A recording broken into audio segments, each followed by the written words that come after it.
आरोपी करण्यात आले?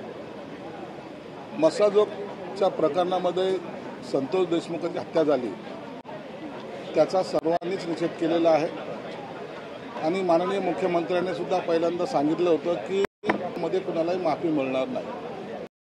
त्या पद्धतीने तपास चाललेला आहे, चार्जशीट दाखल झालेला आहे आणि आता त्याचा रेग्युलर जी काही ट्रायल होईल त्यामध्ये जो आरोपी निष्पन्न होईल त्याला न्यायालय जी शिक्षा देईल ती सर्वांना मान्य करावं लागेल.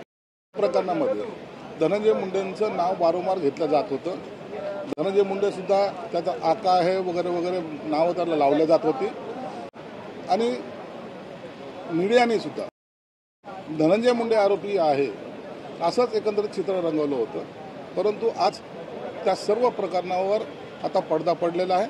धनंजय मुंडेने आज राजीनामा दिला आणि तो राजीनामा मुख्यमंत्र्यांनी स्वीकारून आता राजकडे पाठवलेला आहे. मला वाटतं मी त्यांच्या तब्येतीचं कारण काहीच ना, परंतु बीडच्या प्रकरणामध्ये हात असेल त्यांना शिक्षा ही होईल हे मात्र निश्चित आहे. राजीनामा द्यायला उशीर झालेला आहे. 3 महिने हे प्रकरण धगधगतं होतं, मात्र अद्याप असंवेदनशीलता जी आहे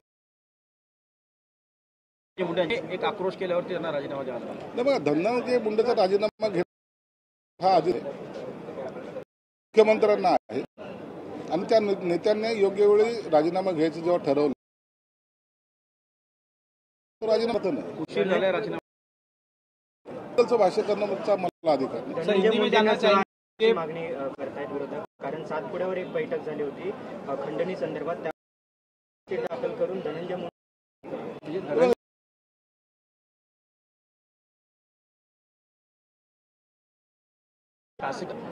काही घडलं असेल तर निश्चित त्याची चौकशी केली आणि त्या निष्पन्न तर न्यायालयाच्या किंवा पोलिसांच्या तपासामध्ये जर तर ते सुद्धा आरोपी होऊ शकते. आदित्य ठाकरे म्हणून सरकार बरखास्त केलं काय म्हणतात त्याला आम्ही मध्ये आरोपी जो असेल त्याला काम. औरंगजेब को एक नेक दिल बादशाह और निजामवादियों से कल अबू आजमी ने नवाजा, जिसके बाद FIR दर्ज हुई. इस तरह के वक्तव्य औरंगजेब को लेकर करना, औरंगजेब की तारीफ करना, इसे कैसे देखते हैं? देखो, ये अबू आजमी है, हमारा सदस्य विधानसभा का, बातें करते रहता. अगर है तो नाम औरंगजेब दो ना, किसने मना किया?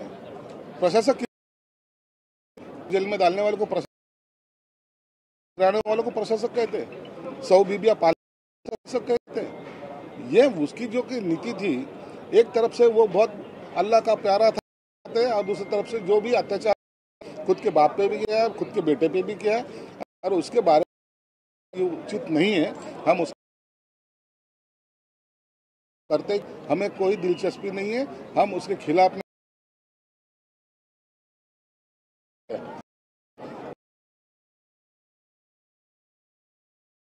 करते. आप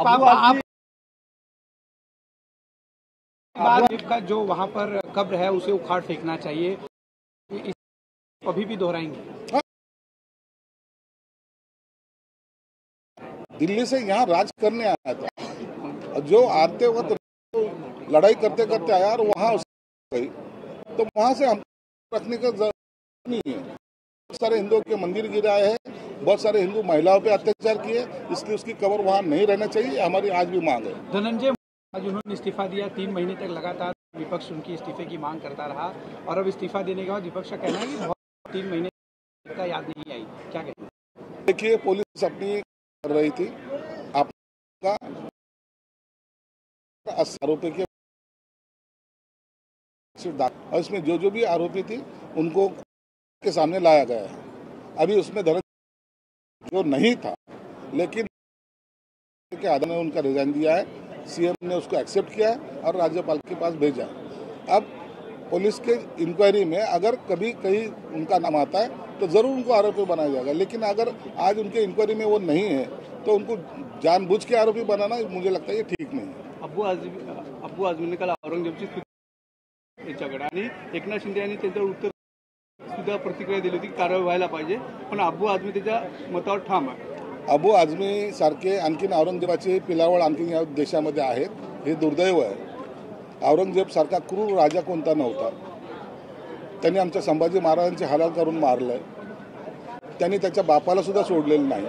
अनेक मंदिरं उद्ध्वस्त केलेली आहेत. आणि अबू आझमीला एवढं प्रेम असेल तर स्वतःच्या मुलाचं नाव किंवा स्वतःचं नाव नामकरण करून औरंगजेब ठेवावं.